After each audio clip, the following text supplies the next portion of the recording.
This video will discuss the contents of a SCADAS front-end kit and how to use them. We will focus on a standard kit with a Syscon 4 recorder input card, as well as a V8E, V24, and VB83 RT input cards, and the accompanying cables. All necessary cables for each card are included in the kit. Here's what an unpacked SCADAS kit looks like. There will be an accessories box on top with all the cables for the cards ordered. Underneath the accessories is a box with a SCADAS front end. The front end will be wrapped in plastic and will look similar to this. Now that we know what a new kit looks like, let's understand what all the cards and cables are. This example unit is a 5-slot frame, which means it has room for a Syscon card as well as 5 other input cards. Note that this frame shows an empty slot. In practice, it is not advisable to do this due to dirt and debris buildup that can damage the card or frame. There are frames with different amounts of input cards available. 1-slot frames have room for a Syscon card and an input card. 2-slot frames have room for a Syscon card and 2 other input cards, and so on. Each type of input card offers different functionality. For example, different sample rates and different signal conditioning in order to measure various physical quantities such as acceleration, voltage, temperature, strain, etc. Every front end will have a battery and charging module. There are 2 types of these, an SPM50 and an SPM80. The SPM50 is used in 1, 2, 5, and 6-slot frames and has an output power of 50 watts. The SPM80 is used in 7, 9, and 10-slot frames, and the output power is 80 watts. Since this example frame is a 5-slot frame, it has an SPM50. This is a master-slave module. You can set up a master-slave configuration using the previous and next ports. Every standard SCADAS front end will have a variation of a Syscon card. This card is used for communication with the computer and test lab. On a mobile, this card includes 2 TACO channels, 2 source channels, an Ethernet port, and a connector for CAN bus communication. A recorder Syscon 4 will also have an input for a GPS antenna, the Wi-Fi connector, and a CF card slot. As you can see, we have a Syscon 4 recorder card in this front end.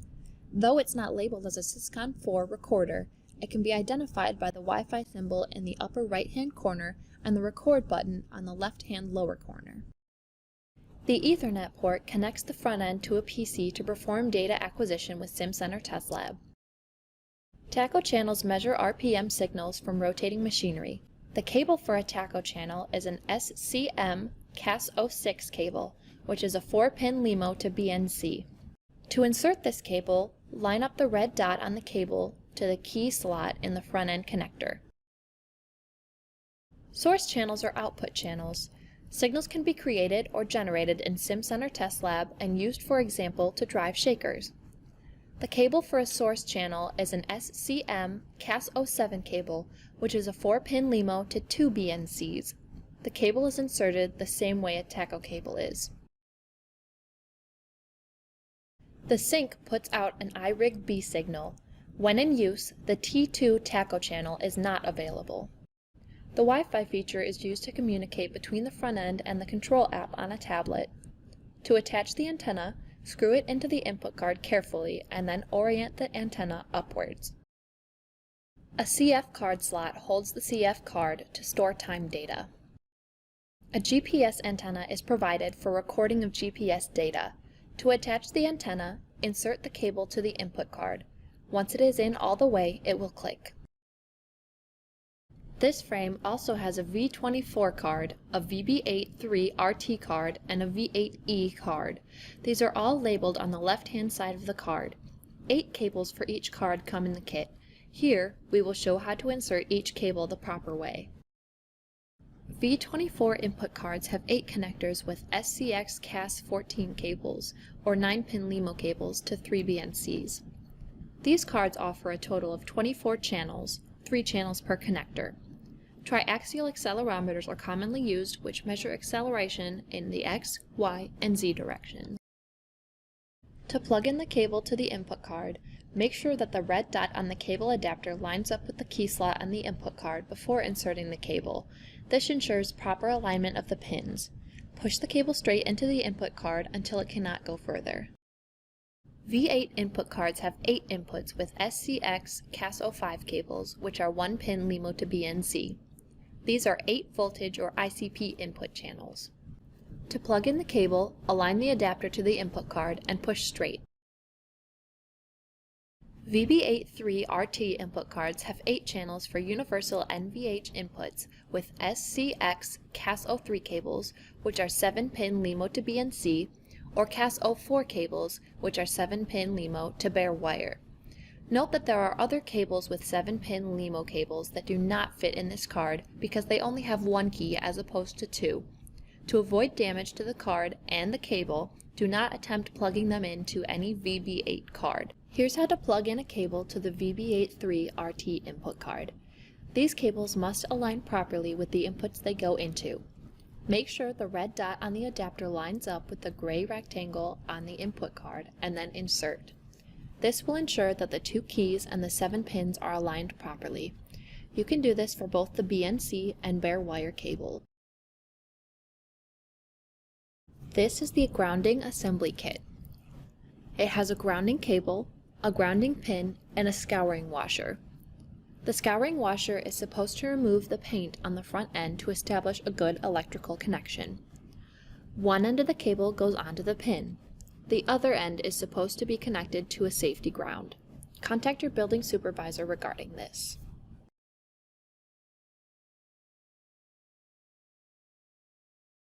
In order to power on the SCADAS front end, it must have a power cable attached. Insert this plug like the other cables. Align the red dot on the plug with the key slot on the input card and insert. To connect the SCADAS to a computer, a network cable must be connected to the Ethernet ports of both the front end and the computer. Once this physical connection is made, the front end can be turned on. Press and hold the power button until the SCADAS front end lights turn on and the Ethernet port lights start to blink. You will see the lights indicating battery charge as well as a light to indicate the SCADAS is on. There will be a solid amber light and a flashing green light on the Ethernet port to indicate the Ethernet connection is made between the front end and the computer. Once the connection is made, SCADAS Diagnostics can be run, the front end can be connected to Test Lab, and measurements can be made.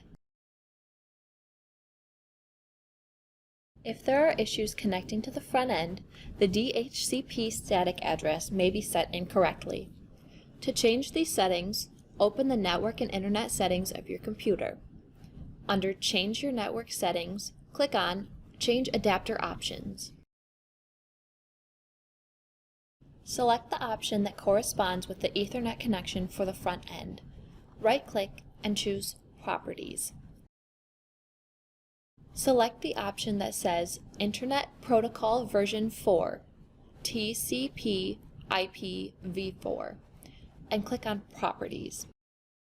Choose the option to use the following IP address. In the box for the IP address, type 169.254.100.101. Click in the box below it for subnet mask, which should auto-populate to 255.255.0.0. Click OK, and your connection should be made. If you are having problems with your SCADAS front end, call tech support at 1-800-955-0000 and have your SOL 2 ready. Support will likely ask you to run hardware diagnostics. Here's how to do it. Hardware diagnostics can be run from the Start menu by going to Start,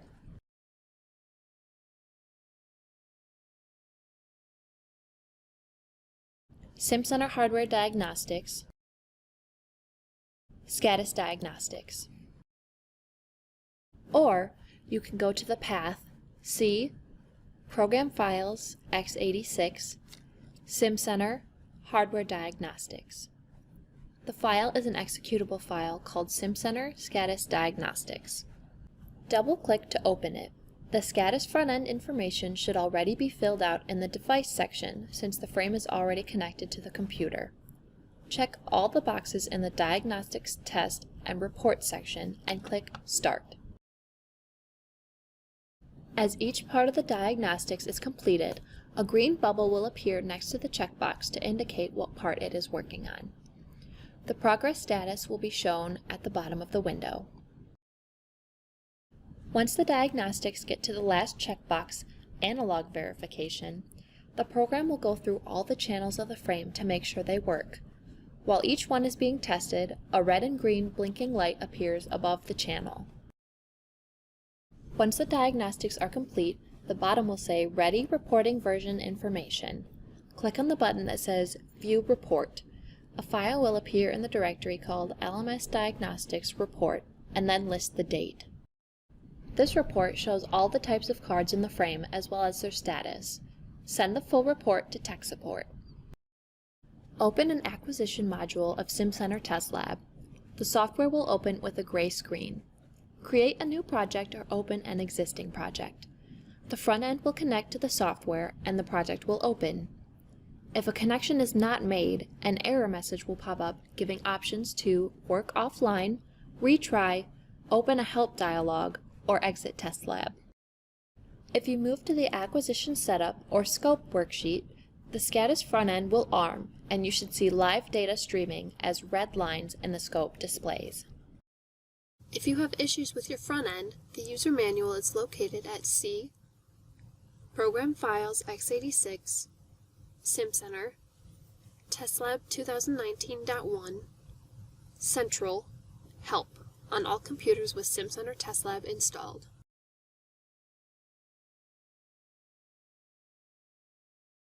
Once your front end is set up correctly with the software, you can do data acquisition and data processing all at once with Simcenter Test Lab. For information not covered in this video, contact tech support in one of these 3 ways.